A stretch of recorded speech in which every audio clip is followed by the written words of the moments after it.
పత్రిజీ చరణ మహాయాగానికి, పత్రిజీ చైతన్య జ్యోతికి, పత్రిజీ చైతన్య జ్యోతికి, పత్రిజీ శక్తి స్థల్కి, పత్రిజీ శక్తి స్థల్కి, మహేశ్వర మహాపిరమిడ్కి, మహేశ్వర మహాపిరమిడ్కి.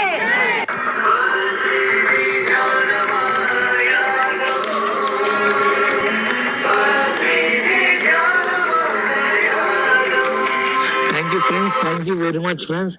ఈ వీడియోని చివరి వరకు చూసినందుకు. ఈ వీడియో మీకు ఎలా అనిపించిందో ఒక్కసారి కామెంట్ చేయండి ఫ్రెండ్స్. అలాగే ఫస్ట్ టైం చూసినట్టు మన ఛానల్ని సబ్స్క్రైబ్ చేసుకోండి మరిన్ని వీడియోల కోసం. Thank you for watching friends. Thank you for supporting me. ధ్యానం చేయండి, ఆరోగ్యంగా ఆనందంగా జీవించండి ఫ్రెండ్స్. Thank you.